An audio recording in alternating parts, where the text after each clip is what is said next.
Hello, welcome to another edition of AI versus Marshy. This is the video edition, and the newsletter edition is on the Thursday. The video is on the Friday. So that's that.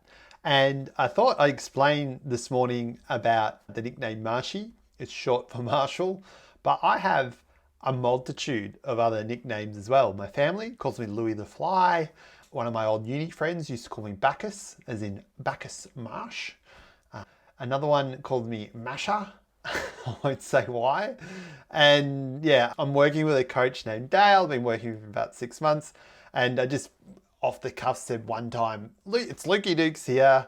And so now he just calls me Lukey Dukes all the time. And it makes me laugh. But you can call me Marshy, you can call me Luke, you can call me whatever you want. Just happy you're listening, hey? Let's get on with this week's edition. So in case you're wondering, you go to lukemarshall.net/newsletter. And you can read all the other ones as well, or you can just listen to me talking about it. This week, I talk about Midjourney and how it's solved, or looks like it's solving, the continuity problem. I'll explain what that is in a sec. I did a presentation this week for the Global Sisters, and I'll share the presentation and talk about the top line. And another ADHD project update. So how I'm going with the ADHD project and what I've uncovered thus far. And yeah, let's get on with it. Cool. So Midjourney, for those of you who don't know, is one of the text to image creators out there, and it's an extremely popular one. Like it's very effective. It's at V6 and still in alpha state. I don't like working with it in Discord. I don't like Discord in general, so there's that.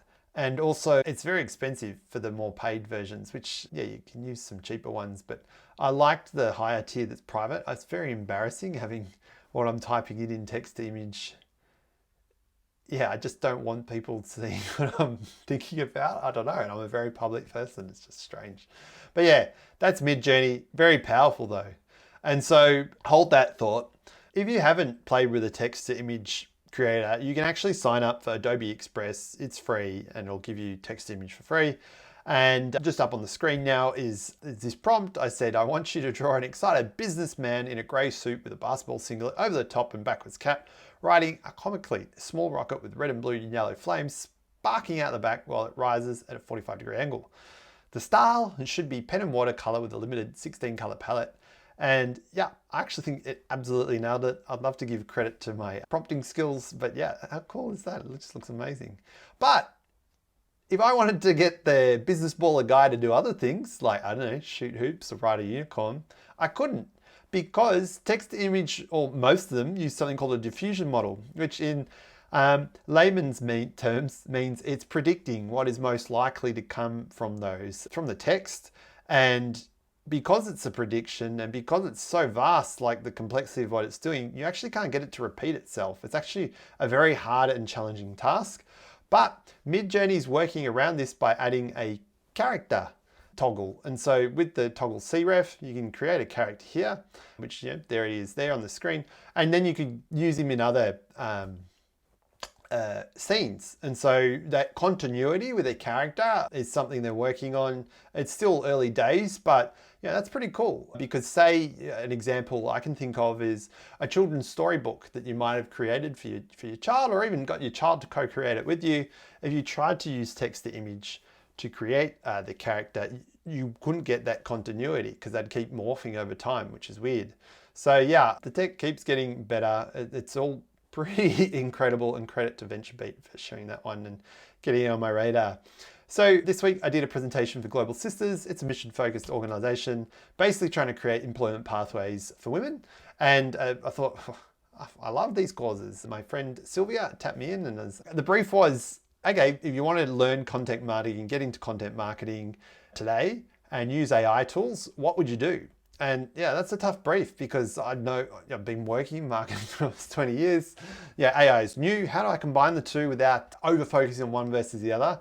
And I was very happy with the presentation. I think the way I'd go about it today, I'd learn some marketing principles. And by that, you can do something called a swipe file, which is simply gathering notes, snippets, screen pages you like, ads you like, and saving them somewhere in a folder or a tool like Evernote. And then what you can do with ChatGPT is use those snippets and feed it into ChatGPT and tell me why this marketing is good. that will then give you concepts you wouldn't otherwise know, such as problem solution approach or ADA, attention, interest, desire, action.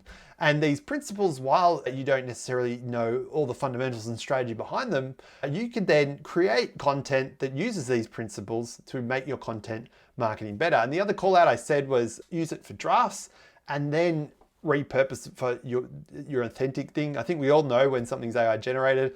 I see it on LinkedIn and it's so gross. Oh, yeah, just show some personality. Maybe that's another topic.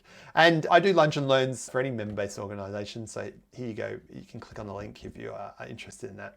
And so as I mentioned a few weeks ago, I'm working on an ADHD side project and in problem discovery mode, and spoken to almost 20 ADHD knowledge workers since Michael Batko threw down the gauntlet, and I'm making progress. I've been playing with the tech, trying to deep focus the project 5 days a week. I think I'm going to fail the Deep 30 challenge.